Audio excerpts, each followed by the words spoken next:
Hey, it's Andre. It's time for a Friday flying update, and in my hands, I hold a Wraith. No, it's now Spectre V3. That's right.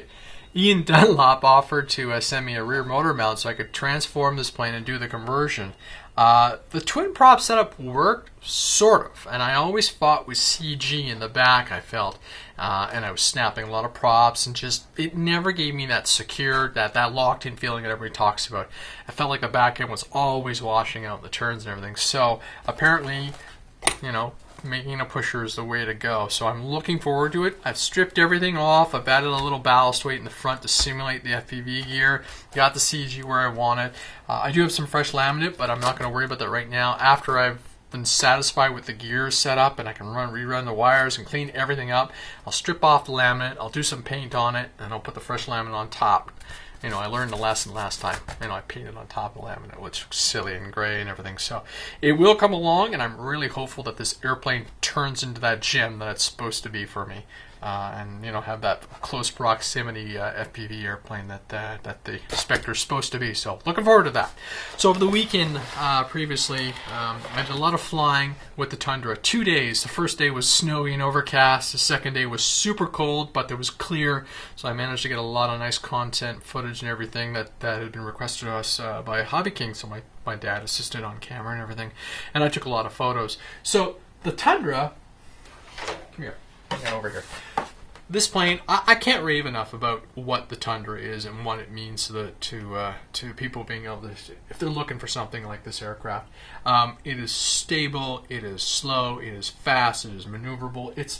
It's a really, really phenomenally well-flying aircraft, and I'm just really impressed with how it handles and behaves. I do think Hobby King's got a hit in their hands with it, and I think they're going to do really well with it.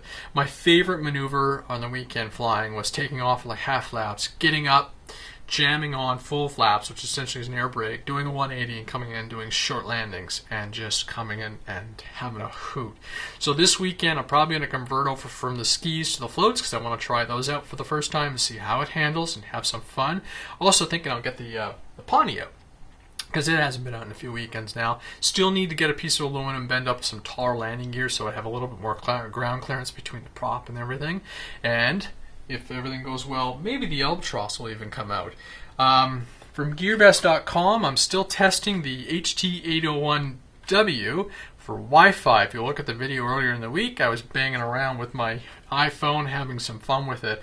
We're going to set everything up the way it's supposed to be, use the 2.4, and I'll put the Wi-Fi to display.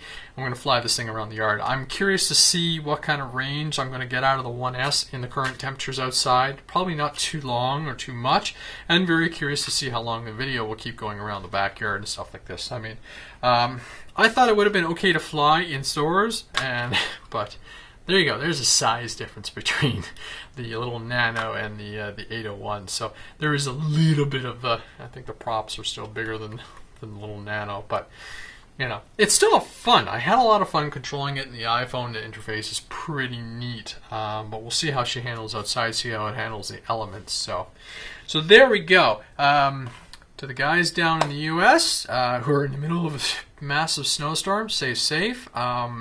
We are going to be doing a podcast on Sunday, probably going to be later in the evening, because we're actually be talking to Stuart about the upcoming release of the Tundra, and he's in Hong Kong, so it's like plus 16, so we're trying to coordinate between our hours and theirs, and his hours. Look for Twitter feeds between myself and the After Hours pod social media accounts, and we'll tweet out what time and what hours we're thinking about doing it.